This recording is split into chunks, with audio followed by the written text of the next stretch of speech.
This is sermon number 2 in our 5-part series through the letter to Philippians. But as you may recall from last week, due to the extraordinary situation and the extraordinary burden on the hearts and minds of our people from all that's been going on recently in the news, I felt like we had to jump to Philippians 2 to start off our series. But now, in the interests of getting us back on track, we're taking a step backward into Philippians chapter 1. And it's kind of to set the background to this whole letter and all the things that Paul talks about. I encourage everyone in your own time to read about Paul's adventures launching and planting this church in ancient Philippi. You can find it in the book of Acts, in Acts chapter 16. And there's a lot there that you can see that kind of reveals why it is that Paul is talking about the things with the Philippians that he talks about now in this letter. But what we have to remember is that this letter now takes place. The writing of this letter is now many years down the line from when Paul launches this church, along with Lydia, the trader in expensive purple cloths. That they launched this church, and now many years down the road, we have this letter. And this letter is written from prison in Rome. Paul is imprisoned in Rome. He's awaiting trial before the emperor himself.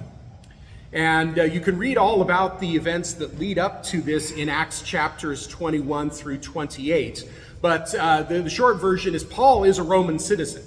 And every Roman citizen has the right to demand that their case be tried before the emperor, and not just some appointee or some tribunal or magistrate that the non-citizens would have access to. It was kind of one of those stratified privileges that Roman citizens would enjoy. And so Paul has exercised his right as a Roman citizen, and he's in prison in Rome, waiting for his trial date before the emperor to come.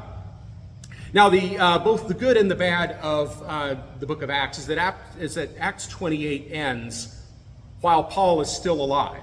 He's still imprisoned in Rome, and so we don't really know what happens to him starting after the end of Acts 28.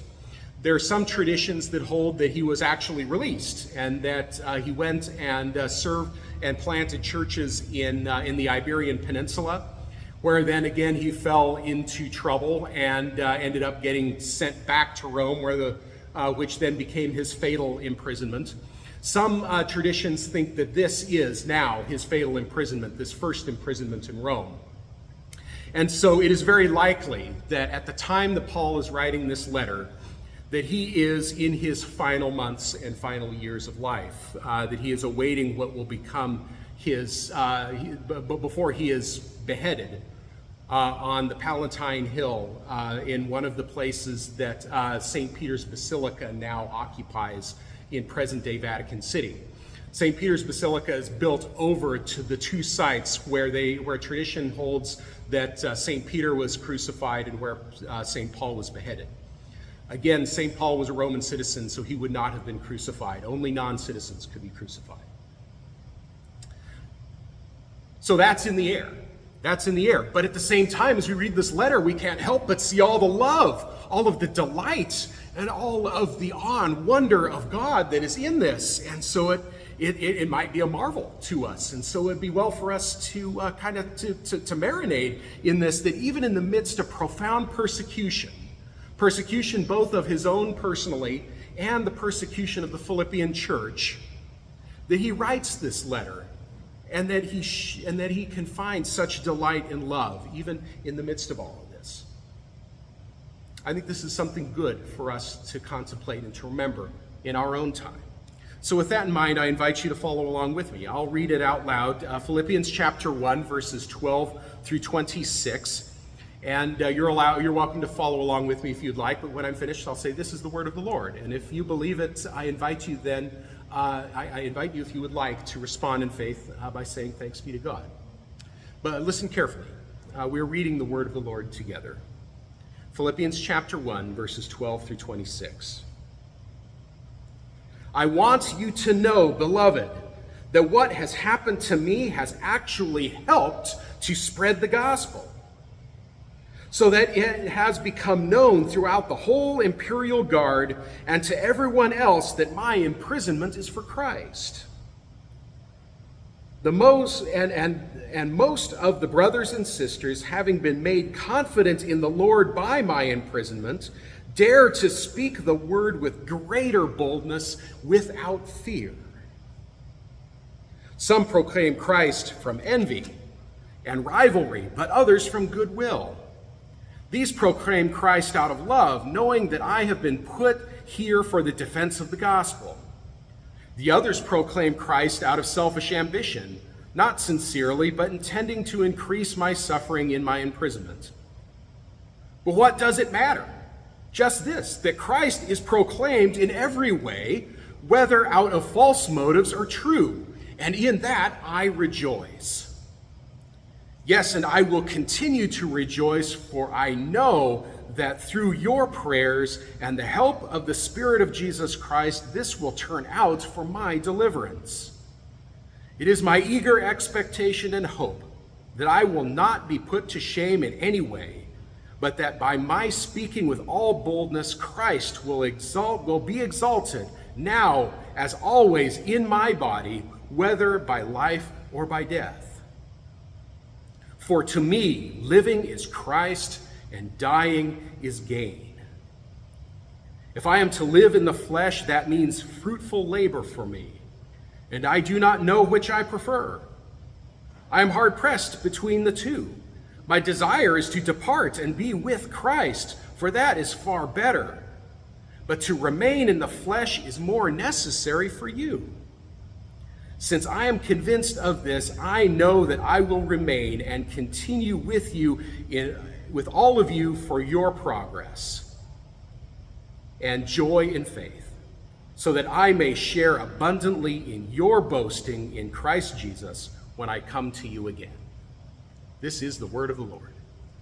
Thanks be to God. The grass withers and the flower fades, but these words that we have read will endure forever. Well, gosh, what an impressive text. What an inspiring text, and dare I say it, maybe even a little bit intimidating text. To live as Christ and to die as gain. Wow. Wow. You know, I think in light of everything that's been going on, in light of the current state of our people and of our nation, I think these words are especially powerful and particularly useful for us now in this time, just as much as they ever were originally for the Philippians. Because after all, only a week has gone by and nothing has really changed. The same miasma is in the air. Our nation is still trying to destroy itself. We are all together on a gleeful mad dash to the bottom.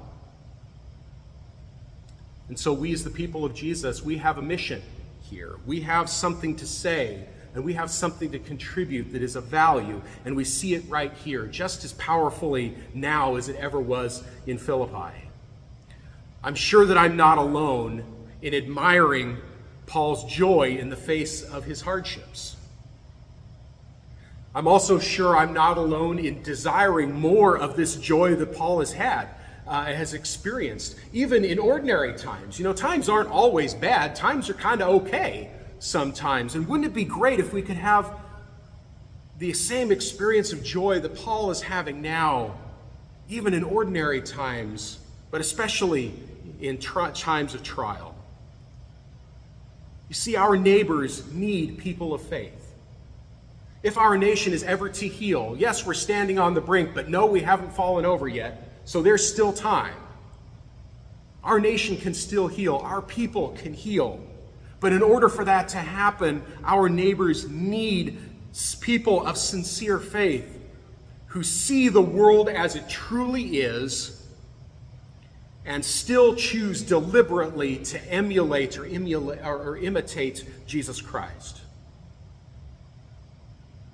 And so that means, from time to time, we need to look our fears in the face.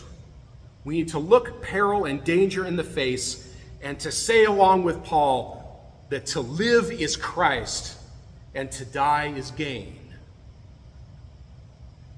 But that's a big statement. That's, in many ways, that kind of sounds really hardcore and almost like someone preparing themselves to be martyred. And we know that Paul eventually was martyred, and so we wonder, well, gosh, if that's not going to be something that is required of me, I hope that it never comes to that where we actually have to die for the sake of Christ here in our own land. I don't think that will happen, really. But even so, in our struggles, we can be this people. And the good news is that each and every one of us, no matter the season of life we are in, we can have this kind of joy. We can even have this much of this kind of joy. And this kind of joy is wonderful, and it is beautiful, it is powerful, a joy born of a heart and mind overflowing with Christ is powerful to make us brave. Because after all, when we are filled to overflowing with the presence of Christ and the knowledge of Christ and the joy of Christ and his resurrection life, then his bravery is in us too. His courage is in us too, making us brave. And joy rooted in an intimate knowledge of Jesus Christ personally and of Christ's redeeming work and the magnitude of his grace and its impact on our lives, and the resulting new life that comes when we let that kind of grace into our lives, all of that overwhelms our fears. And it also spurs us on toward greater acts of love and good deeds. And all of this happens cutting against the grain, going counterculturally, going against the current cultural winds or cultural currents which are obsessed with rage. When the world around us is so angry, when the world around us is looking for ways to destroy and tear people down, we can be the ones who choose not to. We can be the ones who have something good to say. And we can do it even when there's risk involved. Because after all, there's nothing the crowd hates worse than somebody who doesn't want to go their way. But this kind of joy is not something that we can just keep in a drawer and pull out whenever we want it. This kind of joy is something that is cultivated in our lives like a field of crops. This kind of joy is something that is nurtured and tended like a beloved garden. Joy of this kind grows organically within us over time. And so thankfully, we can see in our text today two concrete examples of practical ways that Paul nurtures this joy, and therefore we can nurture this same joy in every season of life, no matter what season of life we are in. The first thing we need to see, we see right away in verses 12 through 14. This is critically important for us to see. Paul makes a massively important decision. And this is a decision that only Paul can make for himself. No one else can decide it for him. Paul has to be the one to make this decision, and he makes it. And he makes it in front of us all when he says in these opening lines of our text, I want you to know, beloved, that everything that has happened to me has actually helped to spread the gospel. You see, what Paul has decided to do is he has decided to make his disadvantage into an advantage for the sake of Christ. Paul is disadvantaged. He is no longer free to travel about the city. He cannot travel about the countryside. He cannot go and visit other people. He has to depend on other people to come and visit him. He is quite literally in chains. He is chained to a wall. And he is under constant guard. That is a significant disadvantage. I don't know anybody who would look at that and say, oh yes, I'm so glad that I'm in jail today. That's a disadvantage. But Paul has turned this disadvantage into an advantage by taking the newly freed up time that he has. Since he can't travel and can't visit, he does now have time. If you know anybody who's ever been in prison, the one thing everybody suffers from in prison is boredom. Because there is so much time and so little to do. Well, Paul has invented something that he can do. He has invented his own thing to do. He has something that he can do. He has taken this advantage, he's made an advantage of the disadvantage of being imprisoned, and knowing that he is now held in the imperial complex. This is where prisons were usually held. We're in the kind of the bottom levels of massive structures. You know, think of those scary old castles that you'd see in those like 1930s era horror films, like Frankenstein down in the deep prison. Well, that was true in the days of Rome as well. So Paul was imprisoned in the imperial complex. And so he uses his now newly freed up time to share the gospel with the imperial household. It's not hard to imagine how this happens. Somebody comes along and they see Paul and they're like, well, gosh, he's kind of a nice guy. What the heck happened to him? What are you in for? The guard would just kind of say, well, it's some sort of a religious thing in Judea. We don't really understand it. What? And you're in prison here? To which Paul would probably pipe up right away and say, it's kind of a cool, it's an incredible story. I'd be happy to share it with you. Well, the point is that because he has this free time and he has shared with the imperial household, that even as the emperor himself claims to be a god and demands that the people worship him as a god, his own household and even his own elite imperial guards are coming to know the actual true living God and are coming to worship and follow, irony of ironies, a crucified Savior. Wow.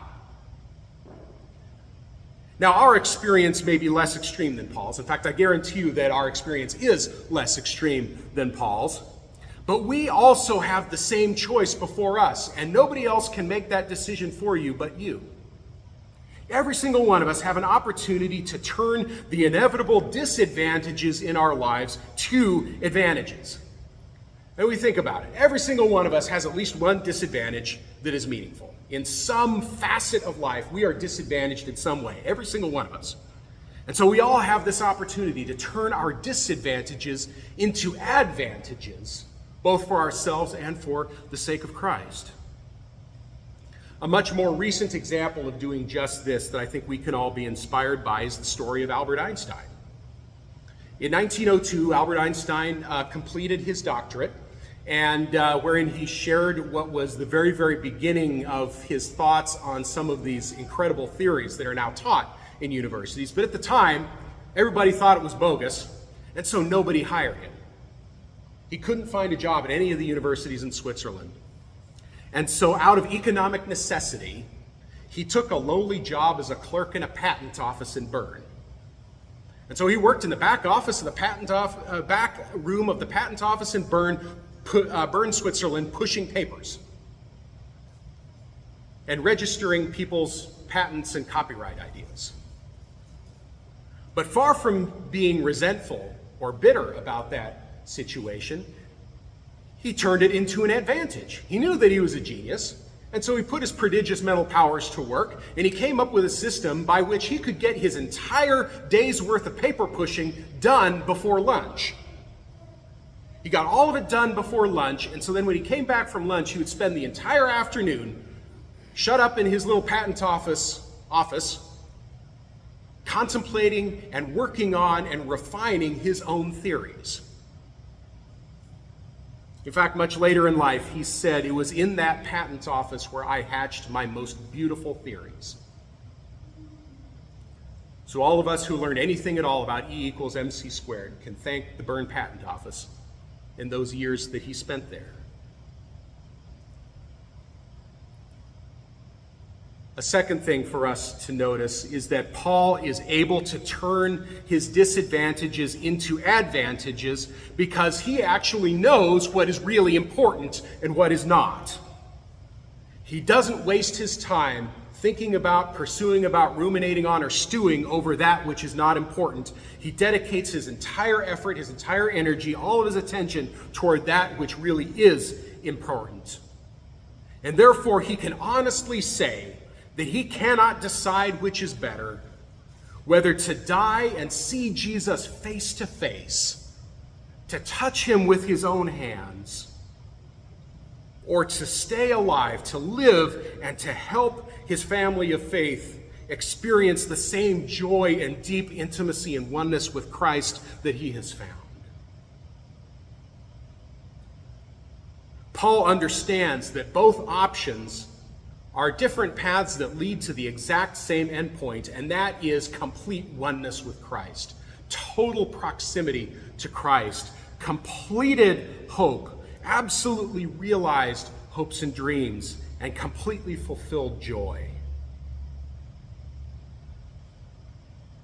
Therefore, Paul can face the possibility of his own death with joy in his heart and in his mind, and he can endure his chains with peace because he's just simply too busy pressing further up and further into oneness with God, and further up and further into wonder of God's loving kindness and the boundless repercussions of what God has done for all of us in Jesus Christ. And he just simply doesn't have time to worry about the stuff that just isn't as important.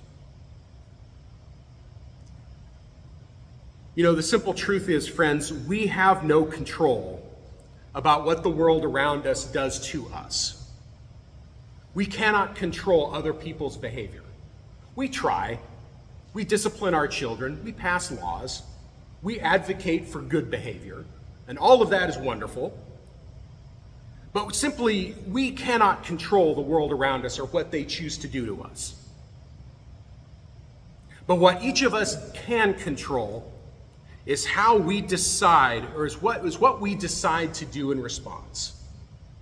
We all have a decision to make about how we respond when the world does whatever the world is going to do.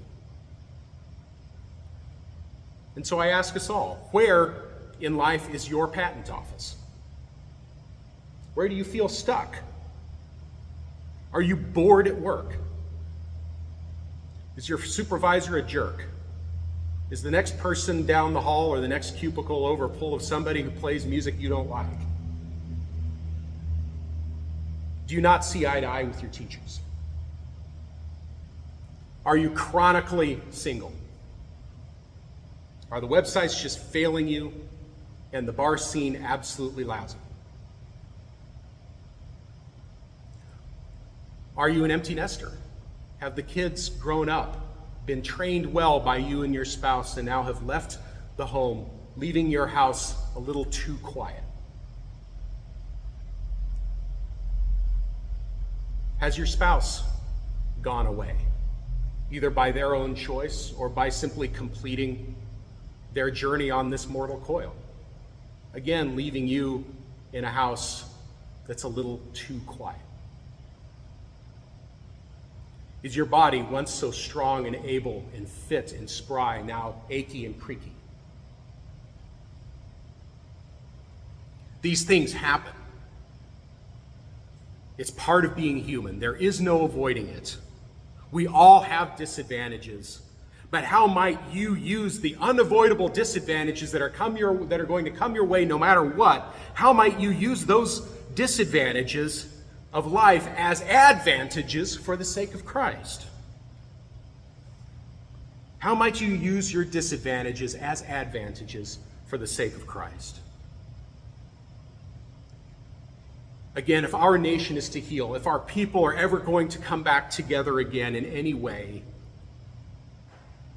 this will happen when disciples of Jesus choose to copy Jesus and bravely stoop down amid the angry crowd and right in the dirt, while everybody else is busy grabbing stones to throw.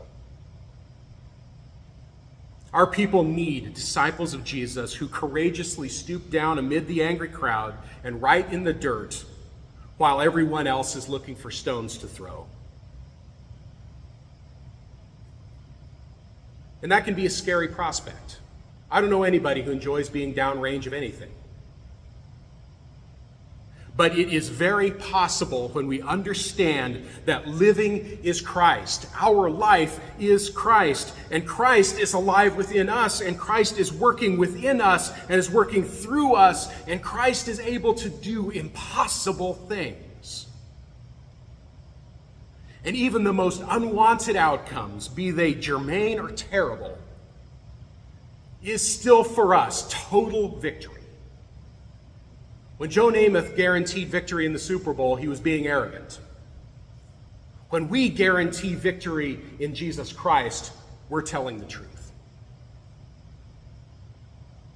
One way or another, no matter what happens to us, whether we become outcast socially or whether we be literally stoned to death by the mob, no matter what happens to us, all options always deliver us into the presence of Jesus Christ, whether it be literally or emotionally, spiritually. And so how might we address life's challenges when we know that we win no matter what? How might you address the challenges in your life and the challenges around us, knowing that you win, we win, the family of Jesus win, no matter what? Amen? Amen.